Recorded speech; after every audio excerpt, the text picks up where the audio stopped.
Hi, welcome.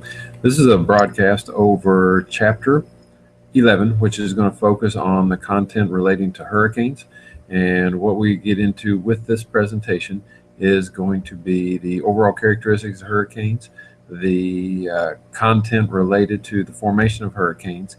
That's going to be definitely accessible information.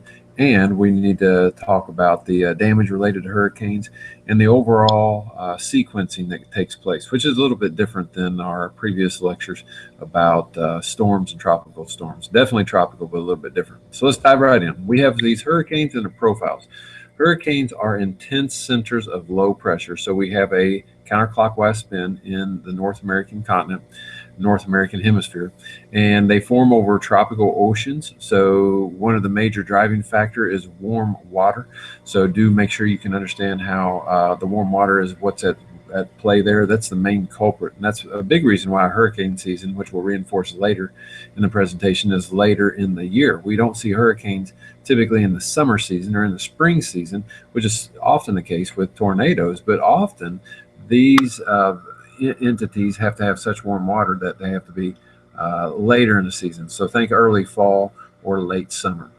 Usually very large, 100 to 100 to 1,500 kilometers in diameter. So you're looking at something that could be 60 miles up to 160 miles in diameter. A pretty intense form there as far as its entity. So definitely a very large process there. They form between 5 and 20 degrees latitude, and the reason why that's an important latitude range. So I'd like you to focus on that. So 5 to 20 degree latitude there. And the reason that's important is because of the temperatures, the insulation that's required on our planet between those latitudes. It's got to be very warm water, and that latitude range, that belt of latitude, is what is providing that. A steep pressure gradient is something that also has to take place, and we'll look at the reason why there. We need a pretty strong wind flow that kind of generates the whole process in the early stages, and we'll talk about those streamlines in a bit. These have other names.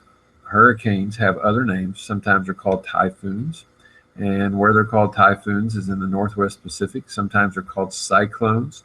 Where are they called cyclones? In the Southwest Pacific and the Indian Oceans. So why do we have different names for the same thing? Because it tells us geography. So when we talk about a typhoon, we know what body of water they're in. When we say cyclone or hurricane or some of the other names that we'll discuss in class, which are quite original names, we have also an overlying information set within the naming.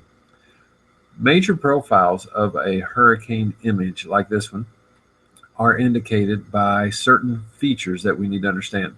Probably the one you can recall the most easily is eye. The eye has substance, in other words, air that is warm, air that's sinking is warming and is creating a dry column there.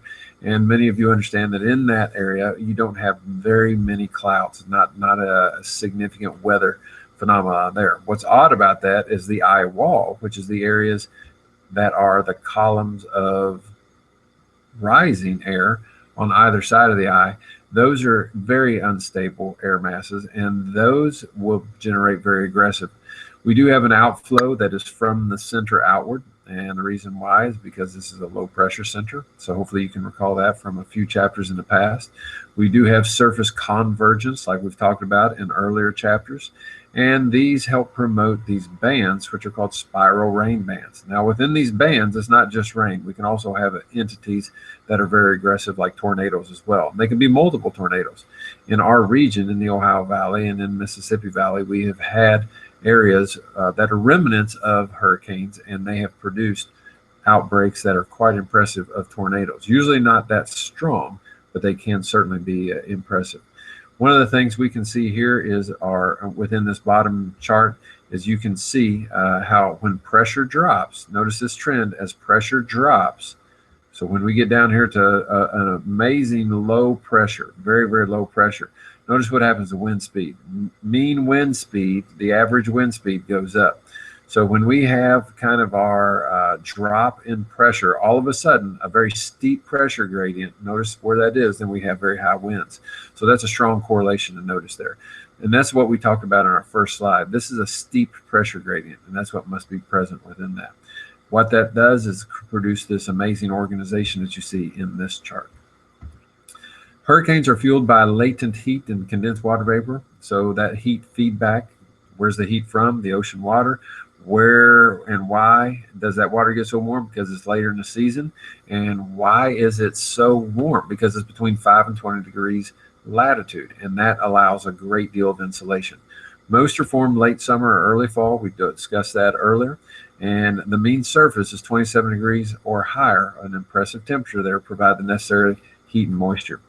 Where we have these formation centers, so if we think Pacific or whatever the case may be, Atlantic, we need something that's a tropical disturbance that takes place. These tropical disturbances take place, and they're indicated by these blue lines, and these are called streamlines. Streamlines don't track pressure originally, they track wind speed. And what we have is an area of convergence, an area of divergence, and it begins to form a wave right there. That is kind of at the very beginning stages. So this is infancy stage of a hurricane. We're going to call that a tropical disturbance, which is highlighted here. And it's relatively disorganized at this stage. It doesn't have a massive amount of presence of organization like a supercell or a mesoscale convective complex.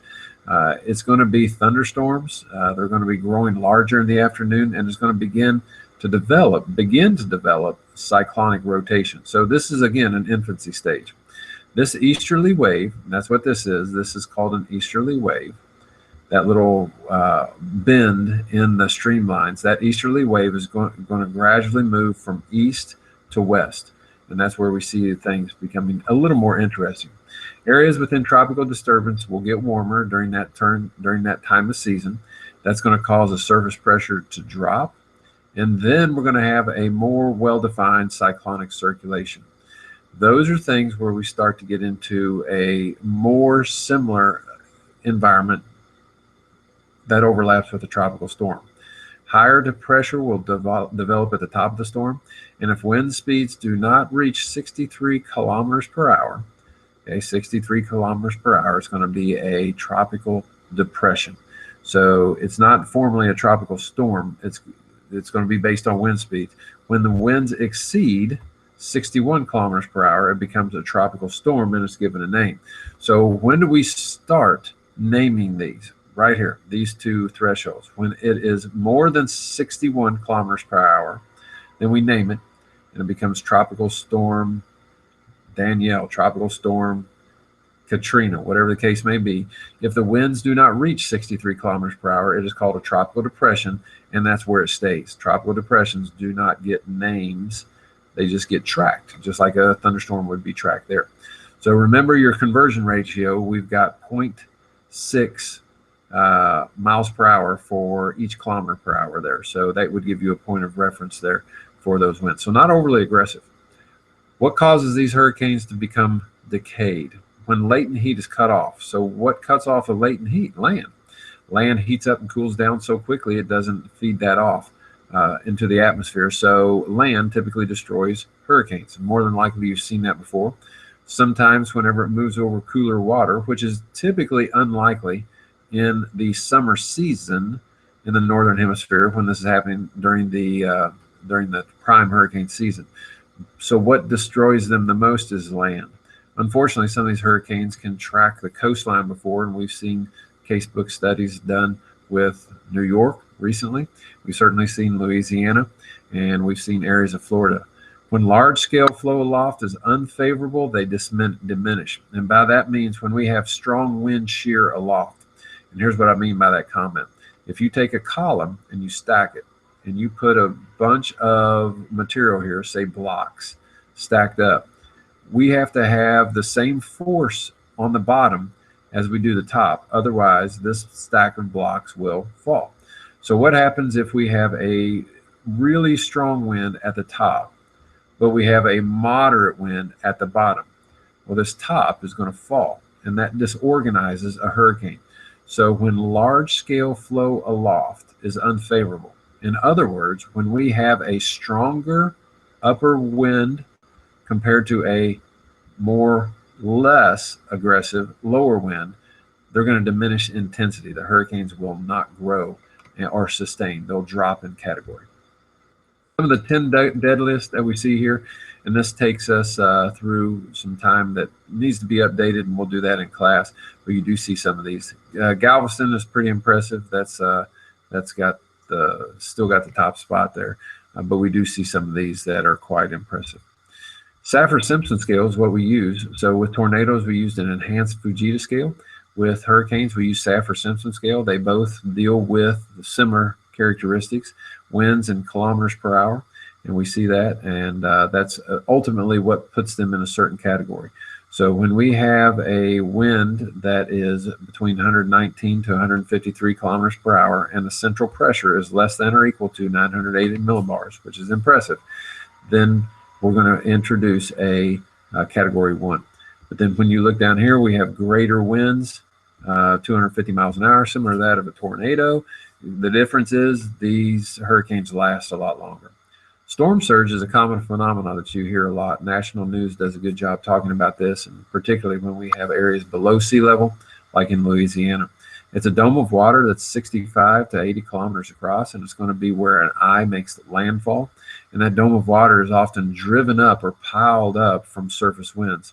So those surface winds, imagine water as it's serene, and those are supposed to be water waves. And as wind drives across the surface of that, what happens is at point A, we have waves that are moderate, but at point B, as those move across, that's supposed to be a letter B, as those move across, then our waves get really big. So when those waves strike land perfectly, like they do in, unfortunately, a couple situations that we'll discuss in class with more detail, then we can have an impressive landfall there, and it does a wide range of damage. Here's what we see with storm surge. So those waves that I tried to draw on that last animation, the height of the storm surge is impressive.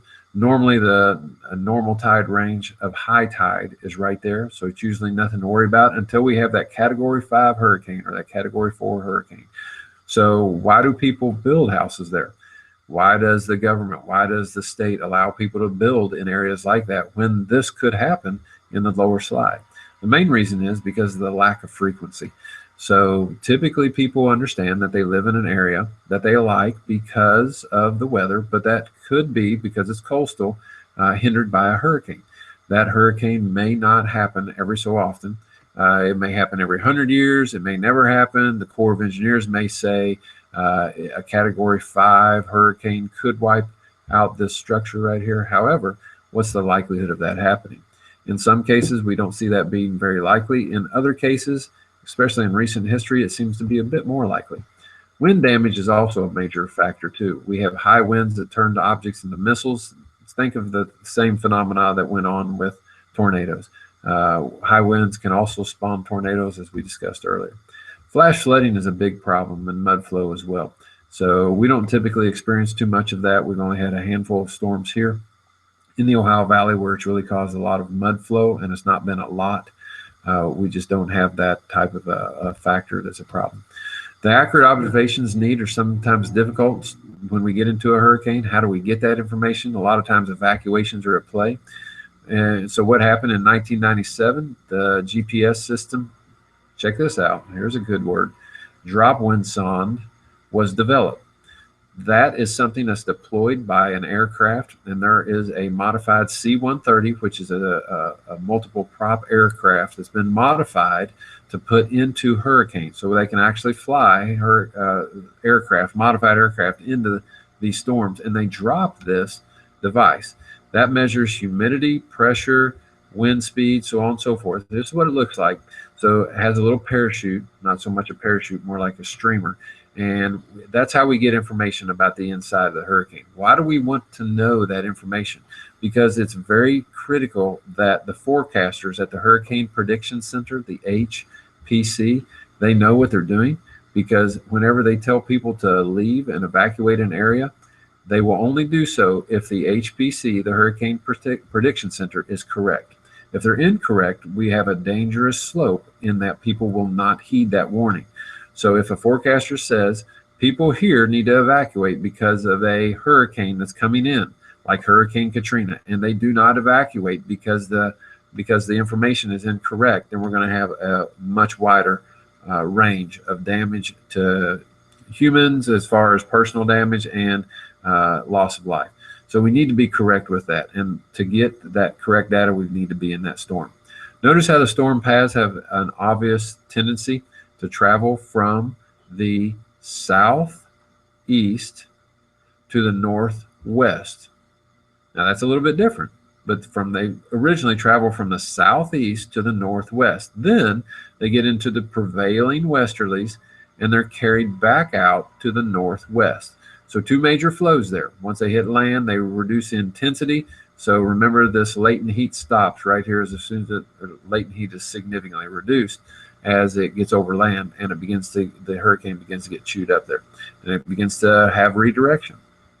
But what's the role of satellites? We can take satellites and have an easy detection of the development of hurricanes and monitor the movement, their motion. They are remote sensors.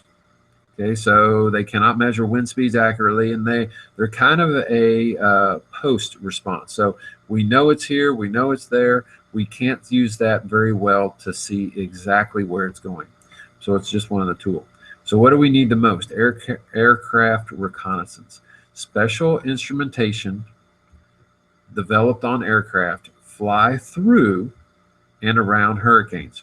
Okay, these are the hurricane hunters. We don't know if we'll have time in class to see a snap of or see a clip of the video, but they are pretty interesting. If you do a quick Google search on hurricane hunter, there's an amazing set of aircraft that provides a snapshot of the data.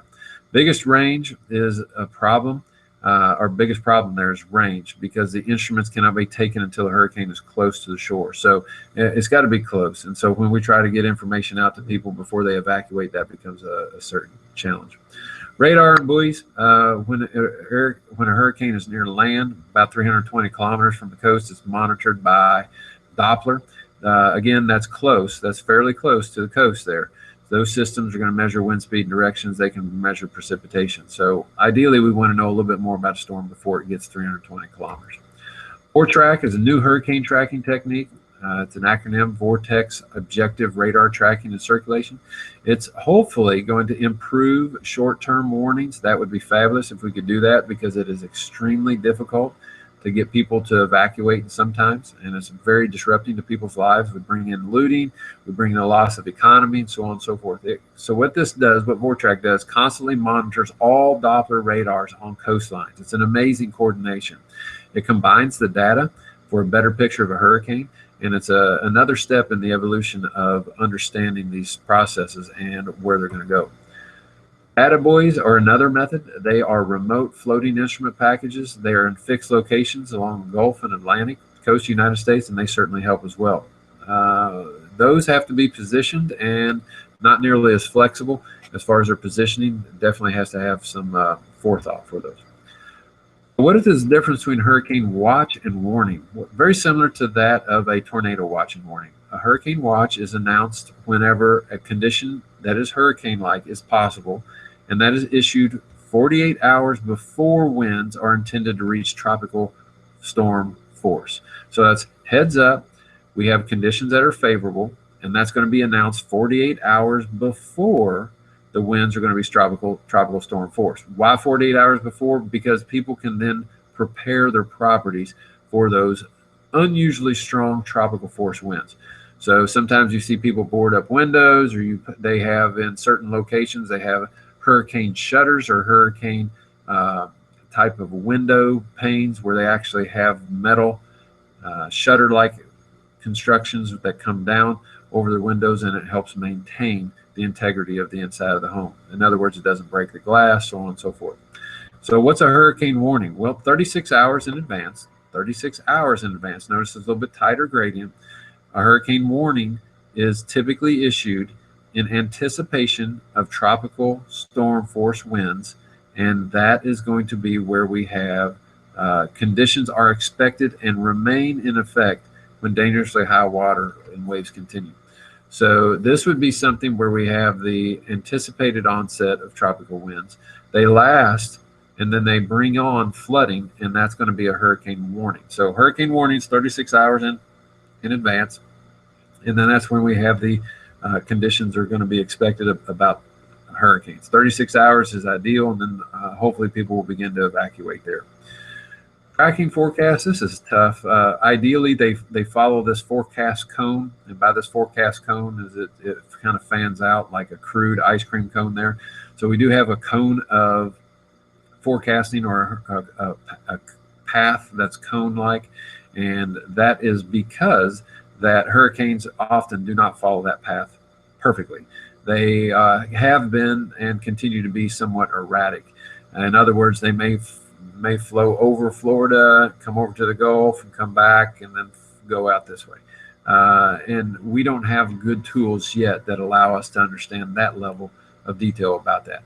So what's used now is something called a hurricane cone, and that's going to be a wide range track there. So if you're in an island, if you occupy an island in this cone, although this appears to be the path of the hurricane, it may change. So everybody over here and everybody over here should be aware of the conditions. That'll do it for this chapter, and hopefully these sessions are continuing to help and get the information to you in a different method, and we will certainly reinforce that in class. Thanks for tuning in.